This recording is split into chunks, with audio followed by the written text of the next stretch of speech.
My name is Dr. Rob C. Thompson, and you're watching Maybe Magic, a show that asks, is this magic maybe?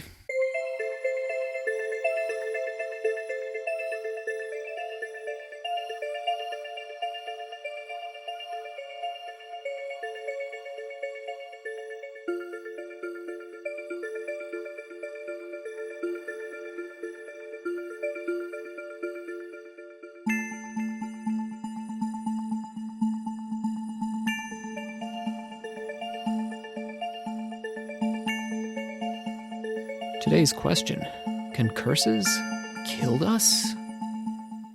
Or you? Or me? Who can they kill? Can they kill? Can curses kill?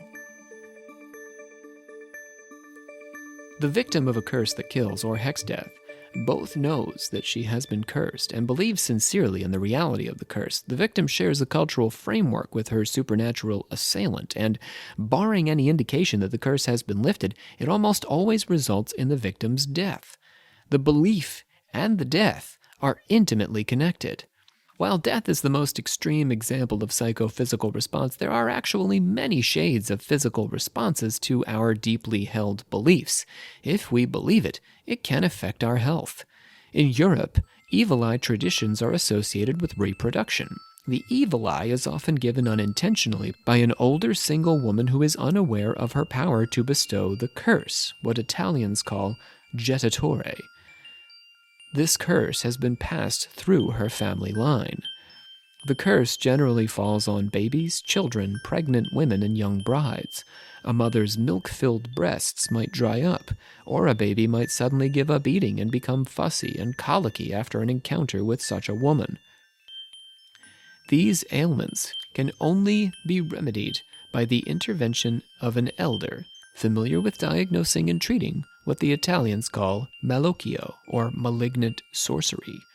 This lines up pretty closely with witch traditions going back to the late medieval period and is distinctly European. The power of unwed women to work evil magic on the reproduction of humans and other species was a fantasy, but a well-documented one in books like the Malleus Maleficarum. Walter B. Cannon, writing for American Anthropologist in 1942, was one of the first to theorize hex death, which he called, rather misleadingly, voodoo death, following pop culture legends about Afro-Caribbean curses.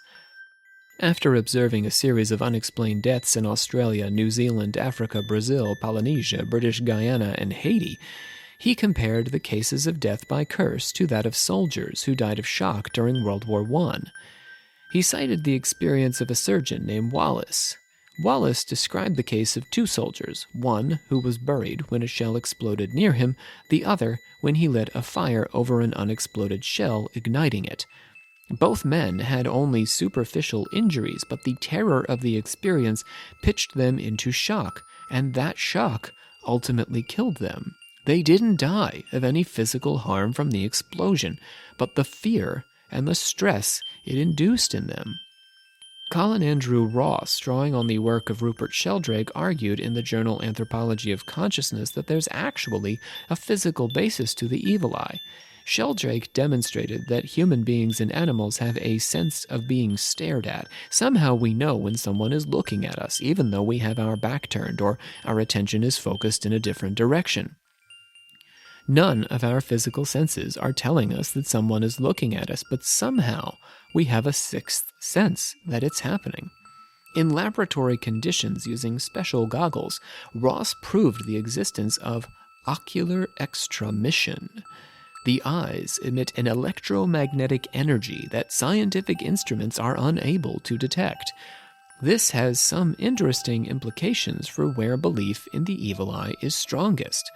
Ross believes it's possible that proximity to geographic regions with stronger natural electromagnetic radiation might cause certain groups to have stronger belief or functionality of the evil eye. The many electrical and magnetic signals in the modern Western world, by contrast, could dilute the power of ocular extramission.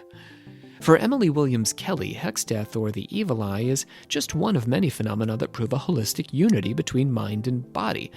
There's a strong tradition in the Western world that convinces us that our minds and bodies are separate. In fact, they are deeply united. What we believe and how we think has a profound influence on our health. This can lead to some dangerous territory, like blaming sick people for their illness because they aren't positive enough. It's true that stress makes illness worse, and good feelings can make body functioning better, but feelings alone, except in very extreme and unusual cases, cannot prevent serious illnesses or cure them.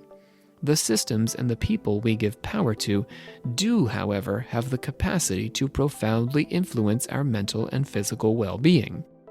The occultism to this, the secret power we can only ever strive to control but can never fully manage, is that we can't very easily choose who or what we give power to. The act of giving power, of investing meaning, happens deep inside ourselves. When the values of our culture, the materialism, the egotism, the capitalism, the medical industrial complex aren't serving us but making us miserable, it can be very difficult for us to realize how this failure as a psychological event is manifesting in physical symptoms like panic attacks, blotchy skin, or nausea. If the evil eye shows us the danger of investing belief in any single system or person, it also shows how healthy it can be to have alternative options, and how healthy it can be to seek out other ways to believe and new questions to break old patterns of believing. Maybe Magic is written and performed by Rob C. Thompson, with video editing by Dan Rosendale. Thank you for watching Maybe Magic.